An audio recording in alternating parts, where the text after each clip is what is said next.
ಸರ್ಕಾರಿ ಪದವಿ ಪೂರ್ವ ಕಾಲೇಜುಗಳ ಅತಿಥಿ ಉಪನ್ಯಾಸಕರ ರಾಜ್ಯ ಮಟ್ಟದ ಪ್ರತಿಭಟನಾ ಧರಣಿ. ಸರ್ಕಾರಿ ಪದವಿ ಪೂರ್ವ ಅತಿಥಿ ಉಪನ್ಯಾಸಕರ ಮಾಸಿಕ ಗೌರವಧನವನ್ನ 12,000 ರೂಪಾಯಿಗಳಿಂದ ಕನಿಷ್ಠ 30,000 ರೂಪಾಯಿಗೆ ಏರಿಸಿ ಗುಣಮಟ್ಟದ ಶಿಕ್ಷಣವನ್ನ ಖಾತ್ರಿಪಡಿಸಲು ಪ್ರತಿ ವರ್ಷದ ಅತಿಥಿ ಉಪನ್ಯಾಸಕರ ನೇಮಕಾತಿಯಲ್ಲಿ ಸೇವಾ ಹಿರಿತನವನ್ನ ಪರಿಗಣಿಸಿ ಕಾರ್ಯನಿರತರ ಅತಿಥಿ ಉಪನ್ಯಾಸಕರನ್ನ ಸೇವೆಯನ್ನ ಮುಂದುವರಿಸಿ ಸ್ಥಳೀಯ ಉಪನ್ಯಾಸಕರಿಗೆ ಆದ್ಯತೆ ನೀಡಿ ಸೇವಾ ಪ್ರಮಾಣ ಪತ್ರ ಮತ್ತು ಕೃಪಾಂಕ ನೀಡಿ ಸೇವಾ ಭದ್ರತೆ ಒದಗಿಸಿ ಪದವಿ ಪೂರ್ವ ಶಿಕ್ಷಣ ಇಲಾಖೆ ಆದೇಶದಂತೆ ಅತಿಥಿ ಉಪನ್ಯಾಸಕರಿಗೆ ವಾರಕ್ಕೆ 10 ರಿಂದ 12 ಗಂಟೆಗಳ ಕಾರ್ಯಭಾರ ಮಾತ್ರ ನೀಡಿರಿ. ತುಮಕೂರು, ಮೈಸೂರು ಸೇರಿದಂತೆ ರಾಜ್ಯದ ಹಲವಾರು ಕಾಲೇಜುಗಳಲ್ಲಿ ಶೈಕ್ಷಣಿಕ ವರ್ಷ ನೇಮಿಸಿಕೊಂಡ ಹೆಚ್ಚುವರಿ ಅತಿಥಿ ಉಪನ್ಯಾಸಕರ ಗೌರವಧನವನ್ನ ಕೂಡಲೇ ಬಿಡುಗಡೆ ಮಾಡಿ. ಕಳೆದ ಶೈಕ್ಷಣಿಕ ವರ್ಷದ ಫೆಬ್ರವರಿ ತಿಂಗಳ ಅತಿಥಿ ಉಪನ್ಯಾಸಕರ ಗೌರವಧನ ಈ ಕೂಡಲೇ ಬಿಡುಗಡೆ ಮಾಡಿ. ಎಲ್ಲಾ ಅತಿಥಿ ಉಪನ್ಯಾಸಕರನ್ನ ಮಾರ್ಚ್ ಅಂತ್ಯದವರೆಗೂ ಸೇವೆಯಲ್ಲಿ ಮುಂದುವರಿಸಿ ಮತ್ತು ರಾಜ್ಯದ ಎಲ್ಲಾ ಜಿಲ್ಲೆಗಳಲ್ಲಿ ಅಕ್ಟೋಬರ್ ತಿಂಗಳ ಪೂರ್ಣ ವೇತನ ನೀಡಿರಿ. ಸರ್ಕಾರಿ ಪದವಿ ಪೂರ್ವ ಕಾಲೇಜುಗಳಲ್ಲಿ ಸೇವೆ ಸಲ್ಲಿಸುತ್ತಿರುವ ಮಹಿಳಾ ಅತಿಥಿ ಉಪನ್ಯಾಸಕರಿಗೆ ಹೆರಿಗೆಯ ಸಂದರ್ಭದಲ್ಲಿ ಪದವಿ ಕಾಲೇಜುಗಳ ಮಹಿಳಾ ಅತಿಥಿ ಉಪನ್ಯಾಸಕರಿಗೆ ನೀಡುತ್ತಿರುವ ಸೌಲಭ್ಯಗಳನ್ನು ಪದವಿ ಪೂರ್ವ ಕಾಲೇಜುಗಳಲ್ಲಿ ಸೇವೆ ಸಲ್ಲಿಸುತ್ತಿರುವ ಮಹಿಳೆ ಅತಿಥಿ ಉಪನ್ಯಾಸಕರಿಗೂ ನೀಡುವಂತೆ ಬೇಡಿಕೆಗಳನ್ನು ಇಟ್ಟಿದ್ದಾರೆ.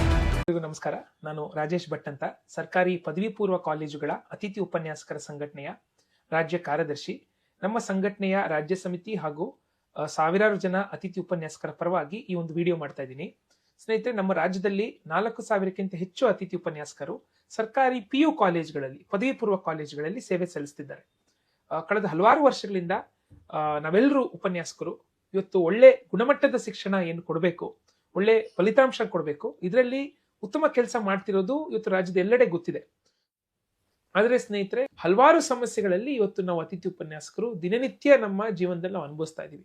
ಅದಕ್ಕಾಗಿ ಸ್ನೇಹಿತರೆ, ಕಳೆದ ಕೆಲವು ವರ್ಷಗಳ ಹಿಂದೆ ನಾವು ಈ ಸಂಘಟನೆನ ಒಂದು ಶುರು ಮಾಡಿ ನಮ್ಮ ಸಮಸ್ಯೆಗಳೇನಿದೆ, ನಮ್ಮ ಬೇಡಿಕೆಗಳನ್ನ ಸರ್ಕಾರದ ಮುಂದೆ ಇಡಬೇಕು, ಪದವಿ ಪೂರ್ವ ಇಲಾಖೆಯ ಮುಂದೆ ಇಡಬೇಕು ಅಂದ್ಬಿಟ್ಟು ಸಾಕಷ್ಟು ಹೋರಾಟಗಳು, ಸಾಕಷ್ಟು ಕಾರ್ಯಕ್ರಮಗಳನ್ನ ಮಾಡ್ತಾ ಬರ್ತಾ ಇದೀವಿ.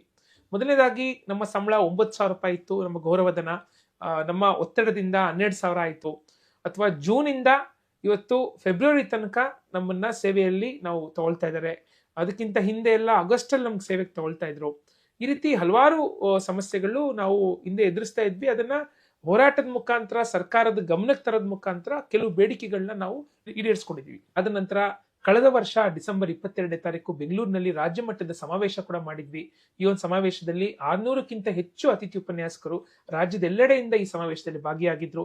ಈ ಒಂದು ಸಮಾವೇಶದಲ್ಲಿ ನಾಡಿನ ಹಿರಿಯ ಸಾಹಿತಿಗಳಾದ ಶ್ರೀ ಅಲ್ಲಮಪ್ರಭು ಬೆಟ್ಟದೂರು ಇರ್ಬೋದು, ಪ್ರೊಫೆಸರ್ ಎ ಮುರಿಗಪ್ಪ, ಹಂಪಿ ವಿಶ್ವವಿದ್ಯಾಲಯದ ಉಪಕುಲಪತಿಗಳು, ಈ ರೀತಿ ಹಲವಾರು ಜನ ಸಾಹಿತಿಗಳು, ಹೋರಾಟಗಾರರನ್ನ ಕರೆಸಿ ನಮ್ಮ ಸಮಸ್ಯೆಗಳನ್ನ ಸರ್ಕಾರ ಮುಂದಿಡಕ್ಕೆ, ಪದವಿ ಪೂರ್ವ ಇಲಾಖೆಯ ಮುಂದಿಡಕ್ಕೆ ನಾವು ಈ ಸಮಾವೇಶ ಮಾಡಿದ್ವಿ. ಈ ಒಂದು ಸಮಾವೇಶಕ್ಕೆ ನಾವು ಮಾನ್ಯ ಮಂತ್ರಿಗಳನ್ನೇ ನಾವು ಆಹ್ವಾನಿತರಾಗಿ ಕರೆದಿದ್ವಿ. ಕಾರಣಾಂತರಗಳಿಂದ ಅವ್ರು ಬರ್ಲಿಲ್ಲ. ಬಟ್ ನಮ್ಮ ಈ ಸಮಾವೇಶಕ್ಕೆ ಶುಭ ಕೋರಿದ್ರು. ಅದೊಟ್ಟಿಗೆ ಪದವಿ ಪೂರ್ವ ಇಲಾಖೆಯಿಂದ ಒಬ್ಬ ಅಧಿಕಾರಿ ಸಹ ಬಂದು ಅವರು ನಮ್ಮ ಸಮಸ್ಯೆಗಳನ್ನ ಕೇಳಿಸ್ಕೊಂಡು ಬಗೆಹರಿಸ್ತೀವಂತ ಹೇಳಿ ಆಶ್ವಾಸನೆ ಕೊಟ್ಟು ಹೋಗಿದ್ರು. ಆದ್ರೆ ಅದಾದ ನಂತರ ಕೂಡ ನಮ್ಮೆಲ್ಲರ ಸಮಸ್ಯೆಗಳು ಹಾಗೆ ಉಳ್ಕೊಂಡಿವೆ. ಇಲ್ಲಿ ಸ್ನೇಹಿತರೆ, ಎಲ್ಲ ಸಮಸ್ಯೆಗಳು ಮತ್ತೊಮ್ಮೆ ಸರ್ಕಾರದ ಗಮನಕ್ಕೆ ತರಬೇಕು, ಪದವಿ ಪೂರ್ವ ಇಲಾಖೆಗೆ ಇದು ಕೇಳಿಸ್ಬೇಕು. ಆ ಒಂದು ನಿಟ್ಟಿನಲ್ಲಿ ಸ್ನೇಹಿತರೆ, ಬರೋ ತಿಂಗಳು ಡಿಸೆಂಬರ್ 17ನೇ ತಾರೀಕು ಬೆಳಗಾವಿಯಲ್ಲಿ ಏನು ಚಳಿಗಾಲದ ಅಧಿವೇಶನ ಶುರುವಾಗುತ್ತೆ, ಈ ಅಧಿವೇಶನದಲ್ಲಿ ನಾವು 1 ದಿನದ ಪ್ರತಿಭಟನೆ ಧರಣಿ ಮಾಡ್ಬೇಕಂತ ನಿಶ್ಚಯ ಮಾಡಿದೀವಿ ಸ್ನೇಹಿತರೆ. ಈಗಾಗಲೇ ನಿಮ್ಮೆಲ್ಲರಿಗೂ ವಿಷಯ ಗೊತ್ತಾಗಿರುತ್ತೆ. ನಿಮ್ಮೆಲ್ಲರ ಅಭಿಪ್ರಾಯ ಪಡೆದ ನಂತರನೇ ನಾವೊಂದು ಈ ಒಂದು ಹೋರಾಟಕ್ಕೆ ಸಜ್ಜರಾಗ್ತಿರೋದು. ಮೊದಲನೇದಾಗಿ, ಯಾಕೆ ಈ ಹೋರಾಟ ಅಗತ್ಯ ಇದೆ, ಏನ್ ನಮ್ಮ ಬೇಡಿಕೆಗಳು? ಸ್ನೇಹಿತರೆ, ಮೊದಲನೇದಾಗಿ ನಾನು ಆಗ್ಲೇ ಹೇಳಿರೋ ಹಾಗೆ ನಮ್ಮ ಗೌರವಧನ, ಇಲ್ಲಿ ಗೌರವ ಧನ ಅಂತ ಹೇಳ್ತಾರೆ, ಆದ್ರೆ ಇಲ್ಲಿ ಗೌರವ ಇದೆಯಾ ಅಂತ ನಾವೆಲ್ಲರೂ ಯೋಚನೆ ಮಾಡ್ಲೇಬೇಕು. ಮಾಸಿಕ ಗೌರವಧನ ಕೇವಲ 12,000 ಮಾತ್ರ ನಮ್ಗೆ. ಈ ಒಂದು 12,000 ನಮಗೆ ಪ್ರತಿ ತಿಂಗಳು ಸರಿಯಾಗಿ ಬರಲ್ಲ. 2 ತಿಂಗಳಿಗೊಂದ್ಸತಿ ಬರುತ್ತೆ, 3 ತಿಂಗಳಿಗೊಂದ್ಸತಿ ಬರುತ್ತೆ. ಎಷ್ಟೋ ಜಿಲ್ಲೆಗಳಲ್ಲಿ 5-6 ತಿಂಗಳು ಬರೆದಿದ್ದು ಇದೆ, ಉದಾಹರಣೆಗಳಿದೆ.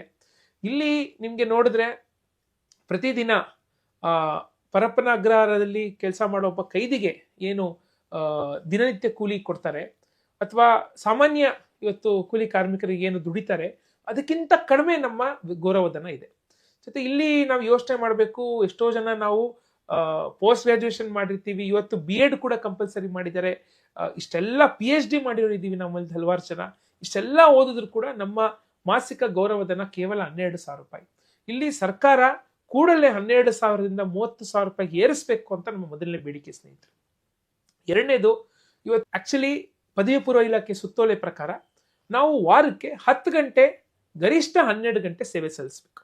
ಆದ್ರೆ ಇವತ್ತು ಯಾವ ರೀತಿ ಶೋಷಣೆಗೆ ನಾವು ತಳ್ಳಲ್ಪಟ್ಟಿದೀವಿ ಅಂದ್ರೆ, ನಮ್ಮನ್ನ 6 ದಿನ ಕಾಲೇಜಿಗೆ ಬರಕ್ ಹೇಳ್ತಾರೆ, 6 ದಿನ ನಾವು ದುಡಿತಾ ಇದೀವಿ, ಆದ್ರೂ ನಮ್ಮ ಸಂಬಳ 12,000 ರೂಪಾಯಿ ಅಷ್ಟೇ. ಒಂದ್ ಕಡೆ ಪರ್ಮನೆಂಟ್ ಸ್ಟಾಫ್ಗಳು ಯಾರಿದ್ದಾರೆ, ಖಂಡಿತ ಅವ್ರಿಗೆ ಒಳ್ಳೆ ಸರ್ಕಾರ ಸ್ಯಾಲ್ರಿ ಕೊಡ್ತಿದೆ, ನಮ್ಗೆ ಸಂತೋಷದ ವಿಷಯನೇ. ಆದ್ರೆ ಇವತ್ತು ಸರ್ಕಾರನೇ ಏನ್ ಹೇಳುತ್ತೆ, ಸಮಾನ ಕೆಲಸಕ್ಕೆ ಸಮಾನ ವೇತನ ಏನಿದೆ, ಹಂಗಂದ್ರೆ ನಮ್ಗೆ ಅಟ್ಲೀಸ್ಟ್ ಅವ್ರಿಗೆ ಕೊಡುವಂತ ಬೇಸಿಕ್ ಸ್ಯಾಲ್ರಿ ಆದ್ರೂ ನಮ್ಗೆ ಕೊಡಬಾರ್ದಾ? 6 ದಿನ ನಮ್ಮನ್ನ ಶೋಷಣೆ ಮಾಡ್ತಾ ಇದ್ದಾರೆ. ಅಲ್ಲಿ ಸ್ನೇಹಿತರೆ, ನಾವು ಸರ್ಕಾರಕ್ಕೆ ಮತ್ತೆ ಪದವಿ ಪೂರ್ವ ಇಲಾಖೆಗೆ ಹೇಳ್ತಿರೋದು, ನಮ್ಮ ಸ್ಯಾಲ್ರಿನ 30,000 ರೂಪಾಯಿ ಏರಿಸ್ಬೇಕು. ಅದೊಟ್ಟಿಗೆ ನಮ್ಮ ಏನು ವಾರಕ್ಕೆ ಕಾರ್ಯಭಾರ ಏನಿದೆ, ನಾವು ಮಾಡಬೇಕಾಗಿದ್ದು 10 ಗಂಟೆಗಳು ಮಾತ್ರ, ಗರಿಷ್ಠ 12 ಗಂಟೆಗಳು. ಇಷ್ಟನ್ನೇ ಸರ್ಕಾರ ಮತ್ತೆ ಪದವಿ ಪೂರ್ವ ಇಲಾಖೆ ಆದೇಶ ಇದ್ರು ಕೂಡ ಯಾರು ಇದನ್ನ ಫಾಲೋ ಮಾಡ್ತಾ ಇಲ್ಲ, ಯಾವ ಕಾಲೇಜ್ಗಳಲ್ಲೂ ಇದು ನಡೀತಾ ಇಲ್ಲ. ಕೂಡಲೇ ನಮ್ಮ ಬೇಡಿಕೆ ಇರೋದು, ಮತ್ತೊಮ್ಮೆ ಸರ್ಕಾರ ಹಾಗೂ ಪದವಿ ಪೂರ್ವ ಇಲಾಖೆ ಸ್ಟ್ರಿಕ್ಟ್ ಆಗಿ ದೇ ಮಸ್ಟ್ ಎನ್ಶ್ಯೂರ್ ಏನಂದ್ರೆ, ಎಲ್ಲಾ ಕಾಲೇಜ್ಗಳಲ್ಲಿ 12 ಗಂಟೆ ಗರಿಷ್ಠ ಮಾತ್ರ ನಮ್ಮನ್ನು ದುಡಿಸ್ಕೊಳ್ಬೇಕು, 10 ರಿಂದ 12 ಗಂಟೆ ಅಷ್ಟೇ.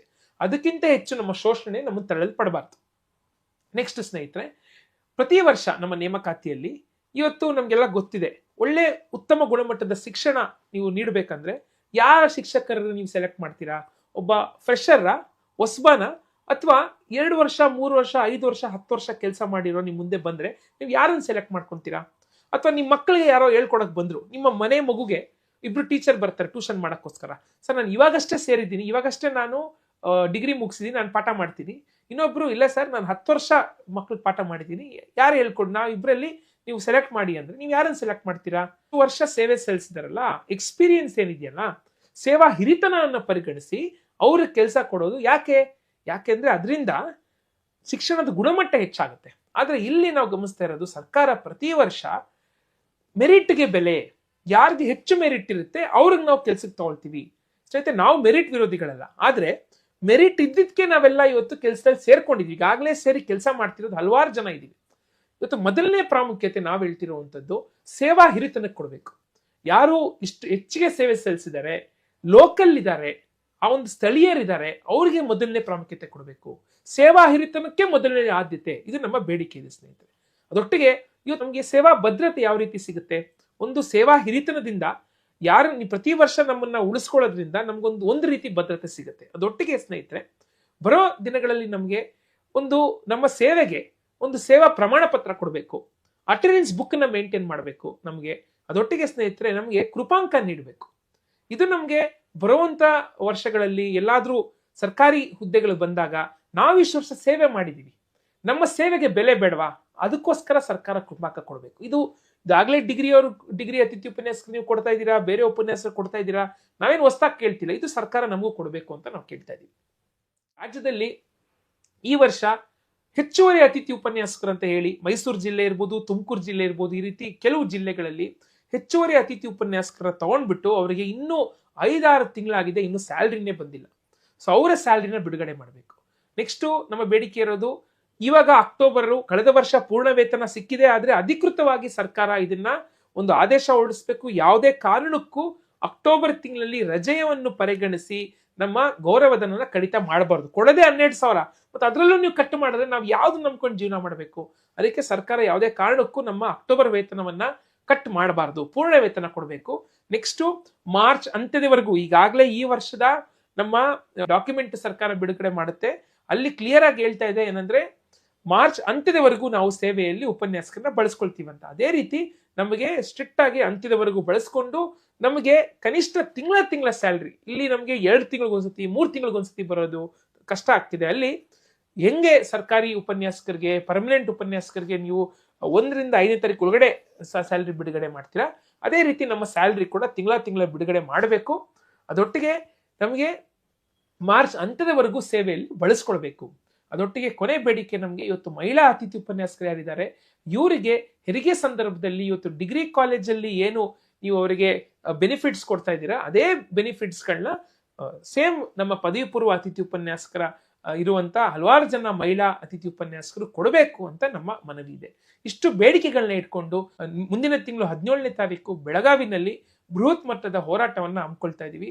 ಇಲ್ಲಿ ಹೆಚ್ಚಿನ ಸಂಖ್ಯೆಯಲ್ಲಿ ಅತಿಥಿ ಉಪನ್ಯಾಸಕರು ಈ ಹೋರಾಟದಲ್ಲಿ ನೀವು ಭಾಗವಹಿಸಬೇಕು. ನಾವು ಇಡೀ ರಾಜ್ಯದಲ್ಲಿ 4,000 ಜನ ಇದ್ದೀವಿ, ನಾವು ಎಲ್ಲರೂ ಸೇರ್ಬೇಕಾಗತ್ತೆ. ನಮ್ಮ ಧ್ವನಿಯನ್ನ ನಾವು ಸರ್ಕಾರಕ್ಕೆ ಮುಟ್ಟಬೇಕಾಗತ್ತೆ, ಪದವಿ ಪೂರ್ವ ಇಲಾಖೆಗೆ ಮುಟ್ಟಬೇಕಾಗತ್ತೆ. ನಮ್ಮ ಶೋಷಣೆ ನಾವೇನು ಅನುಭವಿಸ್ತಾ ಇದೀವಿ, ನಮ್ಮ ಶೋಷಣೆ ಕೂಡ ಇವತ್ತು ಸರ್ಕಾರಕ್ಕೆ, ನಮ್ಮ ಸಮಾಜಕ್ಕೆ ಗೊತ್ತಾಗಬೇಕಾಗಿದೆ, ನಾವು ಈ ಶೋಷಣೆ ಅನುಭವಿಸ್ತಾ ಇದೀವಿ ಅಂತ. ಇದನ್ನ ಹಂಚ್ಕೊಳ್ಳಕ್ಕೆ ಒಂದು ವೇದಿಕೆ ಸಿದ್ಧವಾಗಿದೆ ಸ್ನೇಹಿತರೆ. ನಮ್ಮ ಬೇಡಿಕೆಗಳು ನಾವು ಇವತ್ತು ನಮ್ಮ ವಿದ್ಯಾರ್ಥಿಗಳಿಗೆ ಹೇಳ್ತೀವಿ, ಅನ್ಯಾಯ ಆದ್ರೆ ಪ್ರತಿಭಟಿಸಿ ಅಂತ. ಆದ್ರೆ ನಾವು ಇವತ್ತು ಇದನ್ನ ಪಾಠ ಮಾಡುವಂತ ಇತಿಹಾಸ ಇರ್ಬೋದು, ರಾಜ್ಯಶಾಸ್ತ್ರ ಇರ್ಬೋದು, ಇದೆಲ್ಲ ಪಾಠ ಮಾಡುವಂತ ಉಪನ್ಯಾಸಕರು ನಾವು ಹೋರಾಟಕ್ಕೆ ಇವತ್ತು ಮುಂದೆ ಬರಬೇಕು, ನ್ಯಾಯದ ಪರವಾಗಿ ನಿಂತ್ಕೊಳ್ಬೇಕು. ಬರೋ ದಿನಗಳಲ್ಲಿ ನಮ್ಮ ಈ ಸಮಸ್ಯೆಗಳು ಈಡೇರ್ಬೇಕಂದ್ರೆ ಈ ಒಂದು ಹೋರಾಟನ ನಾವು ಒಂದೇ ಬಲಿಷ್ಠವಾಗಿ ಬೆಳೆಸ್ತಾ ಹೋಗ್ಬೇಕು, ಸಂಘಟನೆಯನ್ನ ಬಲಿಷ್ಠವಾಗಿ ಕಟ್ಟಬೇಕು. ನನ್ನ ಮನವಿ, ದಯವಿಟ್ಟು ಈ ವಿಡಿಯೋ ನೋಡ್ತಿರುವಂತ ಎಲ್ಲಾ ಉಪನ್ಯಾಸಕರು ಬೆಳಗಾವಿಯ ಅಧಿವೇಶನದ ಹೋರಾಟಕ್ಕೆ ನೀವು ಈ ಒಂದು ಕರೆಗೆ ನೀವು ಕಿವಿಗೊಟ್ಟು ನೀವೆಲ್ಲ ಸೇರ್ಬೇಕು, ಹೆಚ್ಚಿನ ಸಂಖ್ಯೆಯಲ್ಲಿ ಭಾಗವಹಿಸಬೇಕು. ಇದ್ರ ಬಗ್ಗೆ ಈಗಾಗಲೇ ವಾಟ್ಸ್ಆಪ್ ಗ್ರೂಪ್ ಅಲ್ಲಿ ನಮ್ಮ ಸಂಪರ್ಕದಲ್ಲಿ ಇದ್ದೀರಾ. ಯಾರೇ ವಿಡಿಯೋ ನೋಡಿ ನಮ್ಮ ಸಂಪರ್ಕದಲ್ಲಿ ಇಲ್ಲ ಅಂದ್ರೆ ಕೆಳಗಡೆ ನಮ್ಮ ಫೋನ್ ನಂಬರ್ ಇರುತ್ತೆ, ದಯವಿಟ್ಟು ನಮಗೆ ಫೋನ್ ಮಾಡಿ ವಿಷಯಗಳು ತಿಳ್ಕೊಂಡು ನೀವು ಈ ಹೋರಾಟಕ್ಕೆ ಭಾಗವಹಿಸಬೇಕು, ಈ ಹೋರಾಟವನ್ನು ಯಶಸ್ವಿ ಮಾಡಬೇಕು. ಅತಿಥಿ ಉಪನ್ಯಾಸಕರ ಹೋರಾಟ